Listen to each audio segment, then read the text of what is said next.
Vamos a leer el Evangelio según San Marcos en el capítulo 2, versículos 18 al 22.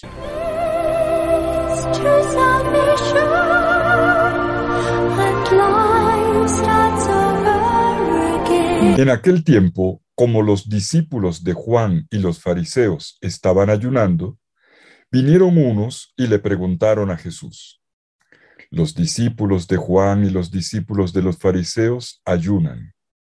¿Por qué los tuyos no?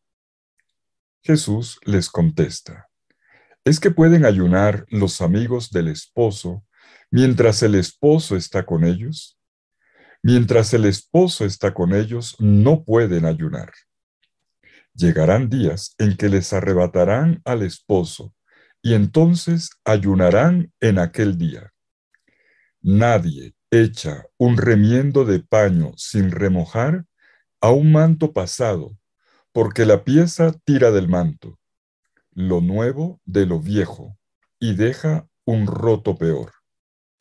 Tampoco se echa vino nuevo en odres viejos, porque el vino revienta los odres y se pierden el vino y los odres. A vino nuevo, odres nuevos. Palabra del Señor. Gloria a ti, Señor Jesús. Leemos el tercer episodio de una serie de 5 controversias de Jesús con sus adversarios y que están recogidas en Marcos entre el capítulo 2, versículo 1 y el capítulo 3, versículo 6.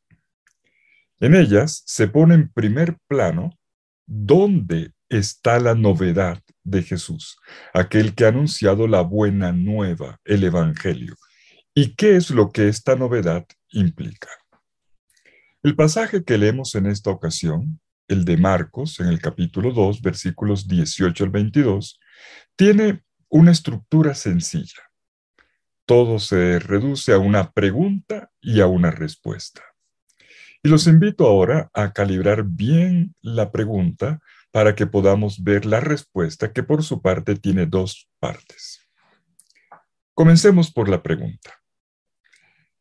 En el pasaje anterior a este, los discípulos de Jesús habían sido cuestionados por el comportamiento de su maestro. Lo leímos en Marcos 2:16. ¿Por qué come con publicanos y pecadores? Pero ahora, en este nuevo episodio, la cosa se invierte. Es a Jesús a quien le toca responder por el comportamiento de sus discípulos. Así empieza el pasaje. ¿Por qué los discípulos de Juan y los de los fariseos ayunan y en cambio tus discípulos no ayunan? Atención con la pregunta. ¿Por qué no ayunan? Y esta pregunta tiene un presupuesto. Presupone esto: tus discípulos deberían practicar el ayuno. Ahora bien, la pregunta se hace estableciendo un parangón entre los discípulos de Juan Bautista y los de los fariseos. Es decir, entre los discípulos de Jesús y los otros discípulos de 2 escuelas, la de Juan Bautista y la de los fariseos. Estos discípulos de Juan y de los fariseos siguen, obviamente, las instrucciones de sus respectivos maestros. Hay entonces otro presupuesto. El grupo de los seguidores de Jesús, sus discípulos, están siguiendo por su parte las pautas de su maestro, que es Jesús. El grupo de Juan Bautista y el de los fariseos, a los ojos del pueblo de Israel, eran considerados como referentes de santidad, referentes de radicalidad en la vivencia espiritual. Ellos eran tenidos como ejemplares y serios en su esfuerzo de vivir según la voluntad de Dios.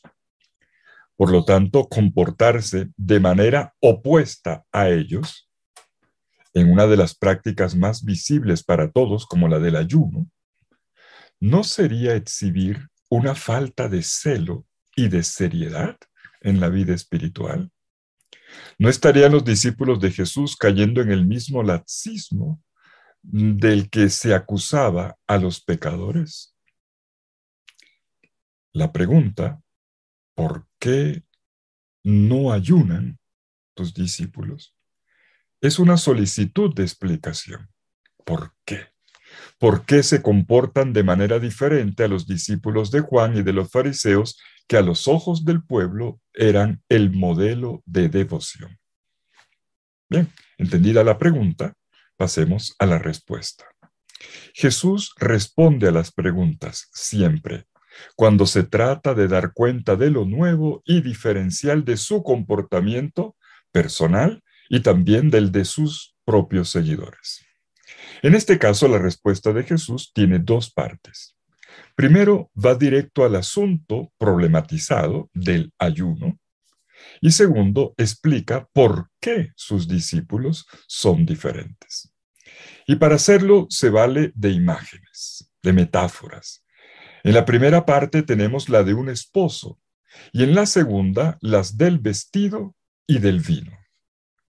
Vamos a detenernos en la primera parte. Jesús le responde claramente a sus interlocutores con otra pregunta lógica, de la cual explicita enseguida la respuesta. Él dice, veamos el versículo 19, ¿acaso pueden ayunar los amigos del esposo mientras el esposo está con ellos? Y responde, durante el tiempo en que tienen al esposo con ellos, no pueden ayunar. En pocas palabras, es imposible que ayunen. Y el argumento es que sus discípulos se están comportando como los amigos del esposo. Lo dice el texto, entre comillas, los amigos del esposo. El texto griego, el original, dice, hoi huioi tu ninfonos, que literalmente significa, habría que traducirlo como los hijos de la recámara nupcial o del tálamo. En hebreo, bene hupa. Esta imagen, amigos del esposo, corresponde a una tradición hebrea. Los amigos personales de los esposos en una boda le hacían la corona mientras los acompañaban durante toda la ceremonia matrimonial y además aportaban para el buen desarrollo de la fiesta. En el Evangelio de Juan, por cierto, Juan Bautista es presentado con esta misma imagen, como el amigo del esposo. Juan 3:19. Pero en esta ocasión, acá en el Evangelio de Marcos, es Jesús quien llama así a sus discípulos. Y se vale de esta imagen para aclarar quién es Él, qué tipo de relación sostiene con los discípulos que ha llamado y qué se esperaría de estos discípulos en el tiempo en que el Maestro está en medio de ellos. Y Jesús se designa a sí mismo como el esposo. Y si bien no dice explícitamente el por qué lo dice, un lector de la Biblia sabe muy bien la fuerte connotación que tiene el término esposo en la revelación de Dios. Lo curioso es que esposo no es un atributo que se le diera al Mesías esperado por el pueblo. Se trata en la Biblia de una imagen que se le aplica al mismo Dios en persona. No a los profetas, ni a los reyes. No. Es una imagen que se le aplica al mismísimo Dios. Y es aquí donde nos tendríamos que detener un momento. En algunos pasajes del Antiguo Testamento, Dios habla, expresa su relación con el pueblo de Israel, presentándose a sí mismo como un esposo que trata con su esposa. Tenemos muchos pasajes. Por lo menos citemos a Oseas en el capítulo 2, versículos 21 y 22, donde dice, te desposaré conmigo para siempre. Te desposaré conmigo en justicia y derecho, en amor y misericordia. Te desposaré conmigo en fidelidad y conocerás al Señor. Tenemos también Isaías 54:5, Isaías 62, 4 al 5. Tenemos también en Jeremías, en el capítulo 32, con amor eterno te amé. O también tenemos el capítulo 16 de Ezequiel. Miren, en todos estos casos, la imagen de este matrimonio de Dios con su pueblo es vista como una metáfora del nuevo tiempo de esperanza que Dios está inaugurando. Pero sobre todo, como podemos ver, con la imagen del esposo, Dios inculca la certeza de su fidelidad, de su ternura y compasión y de su gozo, podría decir también de su deleite por la esposa, por su amada, que es el pueblo que él se escogió para él. Ahora sí, volvamos al texto de Marcos. ¿Por qué Jesús se aplica a sí mismo ahora la imagen del esposo? Ya lo podemos entender. Jesús parece reivindicar aquí una identificación con Dios, una relación con Dios que es del todo particular. Y al mismo tiempo define su relación con el pueblo de Israel. Él ahora está en el lugar de este Dios que es el esposo de Israel. Más aún, deja entender que Dios se ocupa de su pueblo por medio de él y que lo hace con un cuidado, con un amor y con una fidelidad excepcionales. Lo hace con un pueblo que ha dado señas de ser pecador e infiel. Y estos brazos abiertos del esposo invitan a vivir con Dios y le prometen una vida de comunión total con Él. Y en esta fusión de amor, un gozo infinito, indecible. Y en esta enseñanza Jesús es todavía más puntual cuando dice, el esposo está aquí. Así dice. Y esto lo acentúa, está aquí. Y este subrayado, mientras el esposo está aquí con ellos, es una expresión que es coherente con la predicación de Jesús desde el inicio, con su querigma, en Marcos 1:15. El tiempo se ha cumplido, el reino de Dios está cerca. Su presencia es acontecimiento que crea las condiciones para esta experiencia de Dios. Se trata entonces de reconocer y de acoger este kairos divino, que es el reino. Esta percepción, este reconocimiento, esta acogida, esta recepción, es lo que ya han hecho los primeros discípulos de Jesús. Y por eso es que se comportan de manera diferente. Por eso es que no ayunan, dando muestras de que son conscientes del kairos, de que confían en Jesús y de que se dejan guiar por él. Los discípulos de Jesús no ayunan porque en una boda no se ayuna. Si lo hicieran ahora, estarían expresando tristeza y penitencia, como lo dice el Salmo 35 en el versículo 13. Pero este no es el caso. Ayunar querría decir que no han entendido el mensaje de Jesús o que no se han tomado en serio su buena noticia, su buena nueva. De ahí que si realmente son sus discípulos, ahora ellos no pueden ayunar. Y Jesús lo dice claramente. Versículo 19, no pueden ayunar. Ahora bien, Jesús no rechaza por principio el ayuno. El esposo no estará siempre junto a sus discípulos, les será arrebatado. Y esto es lo que dice a continuación en el versículo 20. Ya vendrán días en que les será arrebatado el esposo. Entonces aquel día ayunarán. Y es aquí donde podemos ver un nuevo paso. Con esta imagen del arrebatamiento, por primera vez y de forma velada, Jesús ya está aludiendo a su muerte. Y entonces el mismo ayuno que sus discípulos no practicaban porque Él estaba con ellos, lo llevarán a cabo cuando Él les sea quitado y ya no esté. Y entonces este nuevo ayuno tendrá un nuevo significado. Tendrá que ver con la relación de Jesús con ellos. No será un ejercicio de ayuno llevado a cabo de manera absoluta, ciega o sin criterios. No, tiene ahora un nuevo contenido el ayuno cristiano.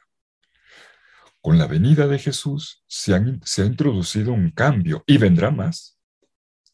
Y el Evangelio de Marcos, pasaje por pasaje, nos viene mostrando cómo la gente percibe que en Jesús hay algo diferente. Pero la gente no atina para captar que hay algo absolutamente nuevo y que esto tiene implicaciones. Jesús ahora le está diciendo a sus interlocutores, ciertamente desconcertados, que de aquí en adelante todo toma un sentido nuevo, incluso la práctica del ayuno. Y esto a causa de la novedad. ¿Cuál es? La presencia del esposo. Bueno, y esto nos lleva a la segunda parte de la respuesta de Jesús. Jesús, avanzando, se vale ahora de dos metáforas. La primera es la del vestido viejo y del parche nuevo que se utiliza sobre los vestidos rotos para remendarlos. La segunda imagen es la del vino nuevo y los odres nuevos. Seguimos, como podemos notar, en el ámbito de una fiesta de bodas, donde la gente llega con su mejor vestido, no roto, y donde el buen vino ocupa un lugar importante. Y con esto tan conocido, tan cotidiano, Jesús hace reflexionar. Hace referencia a lo que la gente con sentido común no haría, o al menos no debiera hacer. Primero, lo que nadie hace con la ropa. Versículo 21. Nadie cose un remiendo de paño nuevo a un vestido viejo, porque entonces lo añadido tira de él lo nuevo de lo viejo y se produce un desgarrón peor. Luego, lo que nadie hace con los recipientes donde se añeja el vino. Versículo 22. Tampoco echa nadie vino nuevo en odres viejos, porque entonces el vino hace reventar los odres y se pierden el vino y los odres. Para vino nuevo, odres nuevos. Notemos la antítesis recalcada entre lo nuevo y lo viejo. Con ambas comparaciones, queda claro que no se puede mezclar así nomás lo viejo y lo nuevo, sin correr el riesgo de estropear lo uno y lo otro. Este énfasis en lo nuevo, atención, no es un desprecio de lo viejo. No se desprecia lo viejo si se toma en serio lo nuevo y si se adapta de la manera adecuada. Y este es precisamente el punto. Lo nuevo de Dios en el Evangelio de Jesucristo no se puede recibir de cualquier manera. Jesús no ha venido a poner parches o remiendos. Lo suyo, su misión, es otra cosa, es de fondo. Trae una nueva vida, una regeneración, una vida completamente nueva. Y este es el kairos del reinado de Dios que él pregona. Jesús tampoco ha venido a reenvasar su novedad en las cosas de siempre. Cuidado con los reenvases. Cuando el odre se reutiliza, el proceso de fermentación, que es energía que se despliega, el espíritu del vino, revienta ese recipiente de cuero viejo que ya en una ocasión anterior se había estirado hasta su máxima capacidad. Si lo reutiliza, pues se le explota y pierde el vino. Es normal que lo nuevo provoque resistencias, o como el inicio del pasaje, que lleve a cuestionar, a pedir cuentas del por qué. Pero Jesús advierte la rigidez y las componendas. La gente cerrada de corazón o simplemente conformista impide, ataja, bloquea la obra del Señor, que siempre es nueva. vino nuevo en odres nuevos. Es el llamado que hace Jesús. Bueno, concluyamos. En su respuesta a los discípulos de Juan y de los fariseos, vemos cómo Jesús ha ido lejos. Los discípulos de Juan buscaban la unión con Dios por el camino que les enseñaba su maestro, el de la penitencia. Los discípulos de los fariseos, por su parte, hacían lo mismo por medio de la práctica estricta de la Torá y de las tradiciones. Y de hecho el ayuno, aunque recomendado por la misma santa palabra de Dios, era una tradición, no era un mandamiento. Jesús no quita lo anterior, ni la penitencia, ni la Torá, ni las tradiciones, pero va hasta lo que está en el corazón de la Torá, lo que está en el corazón de la revelación de Dios con su perenne y siempre posible novedad. Esto es, un Dios amante que se hace esposo. En Jesús, la alianza, el amor eterno de Dios se encarna. Dios se encarna en el esposo para que su amor pueda encarnarse en nosotros, para hacer posible la unión con Él y para renovarnos completamente. Pues sí, con Jesús, Dios está obrando de una manera nueva y eficaz. Es lo que anuncia su querigma. El Dios esposo de su pueblo está ahí, en medio de él, restaurándolo. ¿Cómo dejar acontecer esta alianza eterna de Dios que Dios tantas veces ha renovado con su pueblo, permaneciéndole siempre fiel a pesar de la infidelidad de su gente? ¿Cómo permitir que sea la definitiva novedad? Y al final hemos visto cómo es Jesús quien hace preguntas y deja abierta la cuestión. ¿Intentamos hacer remiendos o nos dejamos renovar completamente? ¿Somos odres nuevos para acoger esta presencia nueva del Señor? Mejor aún, somos ese odre nuevo que va más allá de la simple religiosidad, para dejar actuar con toda su potencia el Evangelio, que es la gracia de un Dios esposo que se ocupa de cada uno con fidelidad y una increíble ternura. Todos somos odres viejos. Todos estamos llamados a convertirnos en odres para contener el vino nuevo de la buena nueva de Jesús. Esa es la vocación cristiana. Y Jesús se ha valido de imágenes, de fiesta, de matrimonio, para hacerse entender. No se trata de hacer remiendos ni reenvases, pero tampoco sustituciones, sino renovación completa y total, y desde dentro. Y nos renueva asumiéndonos. Solo un corazón viejo puede convertirse en un corazón nuevo, ¿no es verdad? Esta es la encarnación.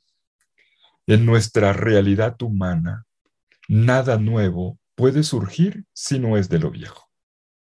Dios elige nuestra carne con sus heridas, miedos y defensas para hacerla renacer con su vida vaciada en la nuestra.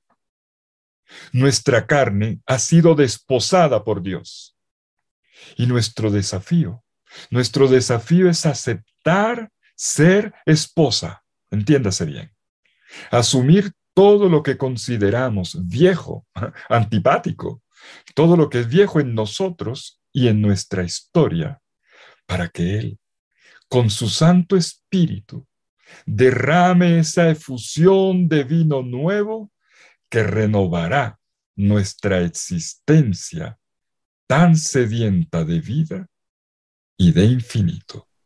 Que el Señor te bendiga en el nombre del Padre, y del Hijo, y del Espíritu Santo. Amén.